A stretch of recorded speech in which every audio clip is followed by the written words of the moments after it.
차량 공유 서비스 타다가 합법인가 불법인가 이것을 가를 첫 재판이 오늘 열렸습니다.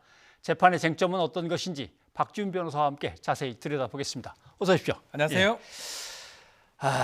본격적인 이제 법적 공방이 시작됐습니다만 몇 가지 오게 된 경위를 한번 짚어보고 넘어가야 될 것 같습니다. 일단 형사 재판이 시작됐다고 보면 될 것 같고요. 이 타다 서비스 많은 분들이 아마 이용을 했을 겁니다. 차량 공유 서비스고요.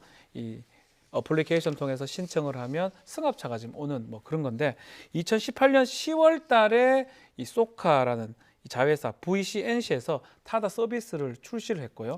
2019년 2월 달에 택시 단체에서 이거 여객 자동차 운수사법 위반이라면서 대표를 고발하고 2019년 7월 달에는 김경진 의원이 국회에서 금지법을 발의한 바가 있습니다. 7월 달에 타다 이용자가 100만 명을 돌파했는데요. 10월 달에 검찰이 타다가 불법이라고 판단해서 대표 등을 불구속 기소해서 오늘 첫 재판이 열린 상황입니다. 이용자가 한 100만 넘어서면 뭐 저 안정권 아닐까 했는데 검찰은 그러나 기소로 바로 갔습니다. 좀 뜻밖이기도 했습니다만은 자, 이게 택시냐 차를 빌려주는 렌터카냐 이 문제가 역시 핵심인 것 같은데 검찰은 어떤 점에서 불법을 하고 확신을 하는 거죠? 아주 간단히 말하면 이게 콜택시냐 이게 렌터카냐 이 부분인데 검찰은 이거는 불법 콜택시다. 왜냐하면 이 승객이 원하는 곳에 기사가 지금 가서 콜택시 영업을 하는 건데 면허가 없지 않느냐라고 얘기를 하는 거고요. 지금 타다 측은 좀 달리 좀 보고 있습니다. 렌터카긴 한데 렌터카가 이제 예외 조항이 있어요. 승합차 같은 경우는 이 예외에 해당해 가지고 기사를 채용해 가지고 그 기사가 운영하는 그러니까 중개하는 알선업이라고 이렇게 주장을 하고 있는 그런 상황입니다. 타는 사람은 어떻게 생각하시는지 모르겠습니다. 내가 지금 차를 한 대 빌려가지고 임차인으로 타고 있지 아니면 승객으로 타고 있지 뭐 어떻게 생각할지 모르겠는데 타는 사람은 상관이 없죠. 사실은 그냥 내가 원하는 위치까지만 가면 되고 또 제대로 된 뭐 빨리 와서 빨리 타고 가면 되는데 이걸 법적으로 어떻게 해석하냐의 부분이거든요. 검찰은 그 타는 사람을 승객으로 봐버리는 거고 이 타다 영업체 이 업체 입장에서는 이 타는 사람이 임차했던 사람으로 지금 봐버리기 때문에 이게 법적 해석을 어떻게 하냐에 따라서 유무죄가 갈릴 것으로 보입니다.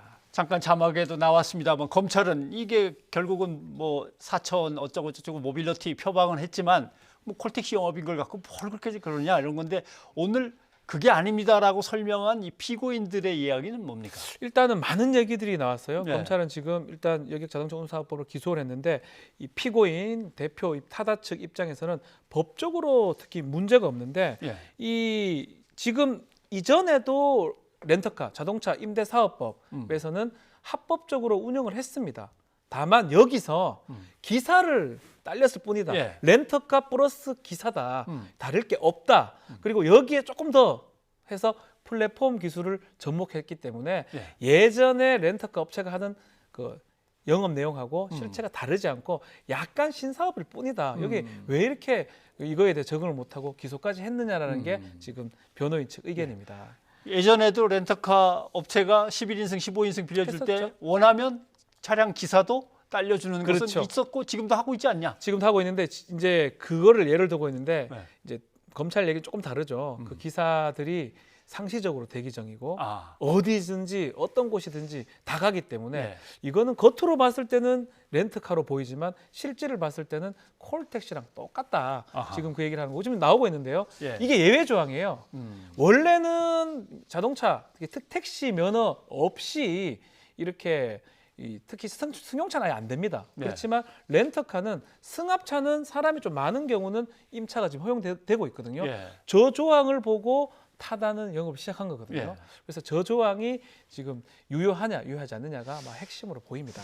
아마 검찰은 그렇게 생각하는 것 같습니다. 누가 봐도 이 여객 자동차 운수 사업법이라고 하는 것은 택시 영업을 보호하는 취지에서 요 조항은 살짝 예외를 갖다 특별하게 예외를 인정한 건데 이걸 가지고 전체 영업을 해서 뭐 100만, 200만을 갖다가 승객으로 삼는다면 그건 아닌 것 같은데 엄연히 법이 있지 않냐 이런 뜻인 것 같습니다. 전체 취지를 보라는 거죠. 여객 자동차 운수 사업법은 택시 사업을 보호하고 필요하면 면허를 통해서 그런 일을 하라는 거지.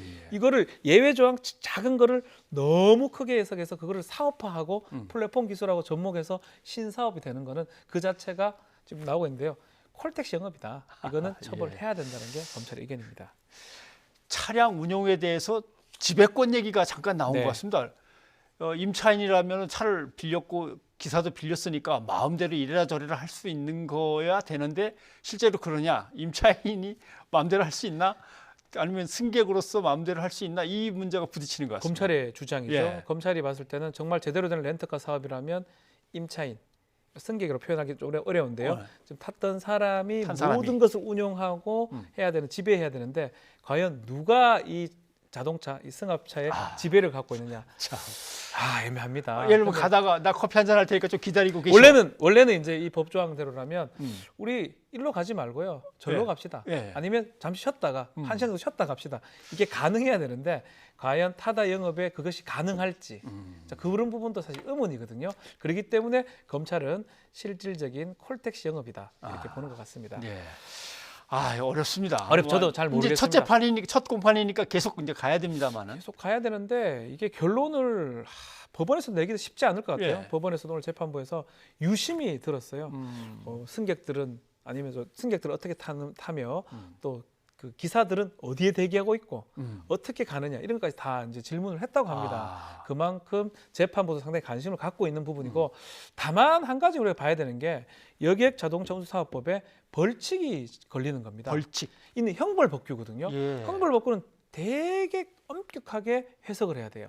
이게 만약에 형벌로 가지 않고 행정적으로 갔다 그러면 예를 들어서 이 영업을 취소했으면 그 영업 취소를 다투는 건 행정소송입니다. 예. 그렇게 되면 되게 폭넓게 해석이 가능한데 지금은 형벌적으로 지금 벌금을 맞든 징역 살든 뭐 이렇게 벌금 형벌로 가기 때문에 이 부분 재판부 입장에서는 상당히 법조문을 엄격하게 해석을 해야 될 것 같거든요. 그렇다면 결론이 어떻게 날지 사실 잘 모르겠습니다. 저도 재판 기록을 조금 읽다 보니까 예를 들면 스마트폰으로 타다라는 차를 갖다 주문을 했다. 오라 그랬는데 그 주문하는 내용이 한 건 한 건의 계약이냐? 그렇죠. 이 계약인가? 그냥 콜한 건가? 이것도 참 난감하더라고요. 타다는 되게 법적인 절차를 잘 만들어놨습니다. 그러니까 임차 계약도 한 장 있고요. 기본 계약이 또 있고요. 알선 계약도 하나 있고요. 또 업체하고 기사 간의 계약도 있습니다. 이 세 가지 계약을 동시에 하나 하는 거거든요. 겉으로 봤을 때는 콜택시에 비슷해 보이지만 법적인 거는 되게 충족을 다 해놓은 겁니다. 이런 부분들이 쟁점이 될 거예요. 이 타다에서 대충 한 게 아니고요. 예외 조항 그 조항을 하나를 근거로 해서 필요한 계약서들을 다 첨부를 했기 때문에 재판에서 검찰이 자신할 수 있는 상황은 아니다. 저는 그렇게 생각이 듭니다. 재판부도 상당히 머리가 좀 아프겠습니다만. 그러니까 재판부도 많이 이용을 해봤는 사람들도 이걸 과연 택시라고 생각하는지 고민을 많이 하는 것 같아요. 그래서 그런지 재판부가 국토교통부, 국회 등에다 좀 자료를 좀 주시오라고 요청을 했다고 합니다. 이들 기관은 명확하게 입장을 내놓지는 않는 것 같아요. 그렇죠. 이전에도 유권 해석을 이제 내리는 상황이었는데 어쩌면 좀 필요한 상황인 것 같아요. 이번에 국토교통부하고 어떤 필요한 기관에서 사실조회하면 결과를 보낼 것으로 보이는데 근데 구속은 안 될 겁니다. 참고 자료만 되고 계속 얘기를 하지만 행정적으로 가능한 부분하고 이 사람을 형사 처벌하냐 마냐는 더 엄격하게 해석이 되기 때문에 이게 이제 참고 자료가 될 수 있지 100% 이걸로 좌지우지 되지는 않을 걸로 보입니다. 근데 재판부 입장에서는 국회에 타다 금지법이 이미 들어가 있기 때문에 이 법이 어떻게 될 건가에 따라 재판의 결과도 기다렸다가 해야 되는 건지 말이죠. 그렇죠. 어쩌면 국회가 아니면 국회는 국민의 뜻을 반영하는 기관이기 때문에 결국은 국민의 뜻은 타다를 아직까지 받기는 어렵다라는 개정안이 지금 들어가 있는 거거든요. 이게 만약 통과가 된다 그러면 사실은 좀 앞으로 영업하기가 쉽지는 않을 거고 못하고 처벌의 가능성도 높겠죠. 지금 지금 예외 조항을 바꿔놨어요. 지금 타다 영업을 못하도록 이렇게 관광 목적으로 6시간 이상 빌렸을 때 대여 반납 장소가 당연히 관광객이 오가는 공항이나 항만 그리고 마지막에는 임차인 얘기가 나오는군요. 직접 운전 못할 때. 내가 도저히 운전을 못하게 됐을 때 기사를 미리 좀 부르는 거죠. 원래 여객 자동차 사업법이 예정한 예외 조항이긴 한데 이 부분만 허락을 하고 나머지는 불법화된다면 앞으로 타다 영업을 못하겠죠. 못하게 되는데 이 법안이 통과되지 않느냐에 따라서도 좀 유무죄도 좀 영향은 있을 거라고 생각이 듭니다. 일단 국회는 자유한국당이 필리버스터를 요청하면서 일단 좀 스톱돼 있는 상태여서 당분간 저게 통과되기는 좀 어려워 보입니다. 아주 낮죠. 나머지 중요 쟁점 법안이나 민생 법안도 아직 지금 이걸 통과할지 말지가 의문되는데 예. 타다 금지법까지 통과하는 거는 사실 어렵고 내년 4월, 5월에 이제 마무리됩니다. 예. 그러면 지금 타다 업체 입장에서는 저거를 뭐 통과된다고 생각하지는 않을 거라고 생각이 됩니다. 그나저나 그럼 제가 지금 타면은 불법입니까? 아닙니다. 아닙니까? 네, 지금 타도 됩니다. 타도 됩니까? 예. 지금 많은 분들이 또 이용을 하고 있고요. 또 처벌 받는다 하더라도 타도 됩니다. 처벌 받는 거는 그 사람이 위반을 한 거고 또 2심, 3심까지 계속 진행이 될 것 같기 예. 때문에 영업이 취소되고 정지되지 않는 이상은 계속적으로 탈 수 있고 국회에서 저 법안이 통과돼서 시행되기 전까지는 이용을 할 수가 있습니다. 예. 오늘 재판 시작할 때 보니까 네. 변호인단 측에서는 이렇게 쫙 아파트 지하 주차장에 늘어서 있는 차들을 보여주면서 예. 이거를 잠재우는 게 잘하는 거냐, 이걸 활용하는 게 잘하는 거냐, 아마 이렇게 따진 모양입니다. 그래서 아마 재판부에서 참 많이 고민을 해야 될 것 같아요. 예. 신사업이라는 건 분명히 있거든요. 예. 그렇지만 법규상으로 위반 사항이 있어 보입니다.